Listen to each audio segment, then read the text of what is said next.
Hi, everyone. I'm Kevin Nelson, joined with head coach of the Linfield Wildcats, Joseph Smith, and obviously the big win this weekend over Lewis and Clark, 59-7. Sam Riddle, Northwest Conference Offensive Player of the Week. He had a day, 14 of 16, 272, and a career high 6 touchdown passes, all in the first half. Your offense kind of blew up and really looked good, I'd have to say, at least in the first half before you got the younger guys in. Your impression on the game? I think that's a fair assessment. I'm really pleased with how Sam played. The stats could have been amazing. It's only 2 incompletions, were one that should have been caught and then one that was caught but erroneously called an interception. So really probably should have had 7, maybe 8 touchdowns, which would have broken some records. So I texted Coach Elliott and said, well, we saved your record there at half. So he was pleased with that. But, I just loved how our guys played. They came out and did what they needed to do, and from a fundamental standpoint, much sharper, which we knew would be the case. I mean, you go from playing the top 2 or 3 team in the country to not the top 2 or 3 team in the country, and you're going to look better right away. But when we examined the film, I was really pleased with how our guys played from a technique standpoint. Let's talk a little bit more about Sam, his playmaking ability. You could see the checkdowns and early reads. He did kind of evaluate the defense before the snap and go to the home run hitters, Johnny Carroll, the big plays that happened. But he did a little escapability, and kind of the first time we've seen that this year where he really let the play keep going on, and then it just turns into backyard football, that first touchdown to Spencer.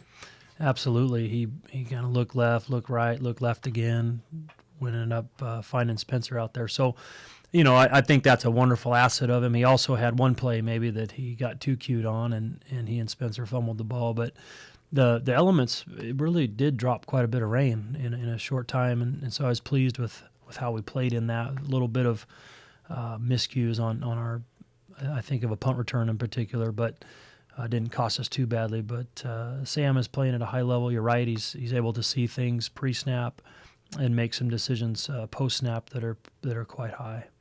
8 different running backs for you in the ball game, and I know you had a team issue as why we didn't see 2 of the guys in the huddle and on the field over the weekend. But 8 different running backs—that's a lot of depth. Who really stood out for you this weekend? I thought they all ran really well, which is a testament to how the offensive line did when everybody looks good. So obviously very pleased with Mr. Castle and the way that he ran. I thought he was extremely efficient in his running style. But all the guys came in and ran well. I thought, Mr. Burnett, Blake came in and ran with real nice patience and poise, as did Kaleo as well. Clark Caslett, backup quarterback and third string on the first week depth chart, and Troy Fowler with his situation. We're hoping the best for him. But Clark came in and looked decent in that role and found Tyler Torgerson both of their first career touchdowns. A cool moment there, and the future's really bright for those guys. I think it is. That was an audible that Clark made, so we had a run play there, but he saw something he liked and was able to make use of Torgerson's abilities. So I thought that was a nice ball and a really good catch under duress by Tyler. Your team defensively was shut out, really, just giving up that one touchdown on kind of a weird play at the middle beginnings of the second half. But before that, your defense scored a touchdown. Zach Great gets his first scoop and score of the year and first career touchdown for him too. Yeah, I liked that. It's fun to see the defense score. They love to do that, and I thought if they played up to their ability that they might outscore Lewis and Clark, and they came close to that. Mm-hmm. Kyle Chandler, Mikey Arkin, Zach Great each had 4 solo tackles leading the team, and each of those guys from a different position on the field, D-line, linebacker, secondary. Speak to that and just how those 3 guys played.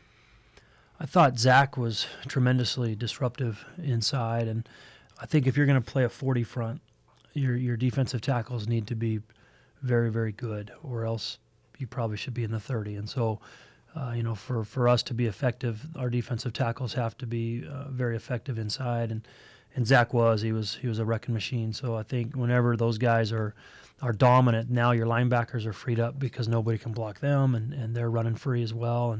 And of course our secondary, they're very experienced. Mikey and Skylar are experienced 3-year starters, so they're very good in the back row.